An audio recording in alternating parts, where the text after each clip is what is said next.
Hasil survei Kompas untuk periode Januari 2022 menunjukkan kepuasan publik terhadap kinerja Presiden Joko Widodo dan Ma'ruf Amin meningkat cukup signifikan. Capaian positif tersebut tergambar berada di tiap bidang utama kinerja pemerintahan, mulai dari politik keamanan, penegakan hukum, perekonomian, hingga kesejahteraan sosial. Secara umum, jika dibandingkan dengan periode survei sebelumnya, tingkat kepuasan publik terhadap kinerja pemerintah Jokowi Ma'ruf Amin mencapai 73%. Salah satu bidang kinerja yang mendapat apresiasi publik cukup signifikan adalah politik dan keamanan, di mana tingkat kepuasan publik pada bidang kinerja ini meningkat 7% hingga mencapai 77% dari responden survei menyatakan kepuasannya terhadap kinerja pemerintah di bidang tersebut. Membaiknya apresiasi publik terhadap kinerja pemerintah di bidang politik dan keamanan tersebut tidak bisa dilepaskan dari keberhasilan dan konsolidasi pemerintah dalam menjamin kondusivitas keamanan dan politik bernegara. Di ranah politik elit misalnya, keberhasilan pemerintah dalam merangkul berbagai kelompok dan latar belakang sosial politik ke dalam lingkaran pemerintahan dinilai cukup efektif dalam menjaga stabilitas kinerja pemerintah dan kabinet. Dalam berbagai penanganan gejolak politis seperti penyelesaian polemik ex-pegawai Komisi Pemberantasan Korupsi atau KPK yang akhirnya turut bergabung menjadi bagian dari anggota Polri menunjukkan proses penyelesaian untuk mencapai titik temu polemik yang serius oleh pemerintah dapat berjalan dengan apik. Tak hanya itu, keselarasan dalam meredam potensi kekisruhan yang cukup besar dapat dilalui dengan baik ketika mayoritas dari fraksi DPR sepakat untuk mengesahkan Undang-Undang Pemindahan Ibu Kota Negara. Peningkatan apresiasi publik terhadap kinerja pemerintahan di bidang politik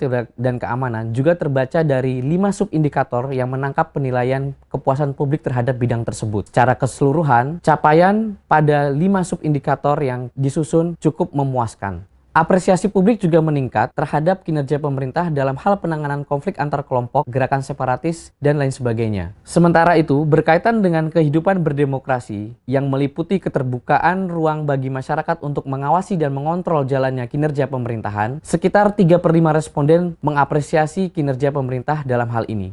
Pada akhirnya, seluruh lonjakan apresiasi publik tersebut akan tercermin secara nyata pada membaiknya kondisi politik dan keamanan bernegara.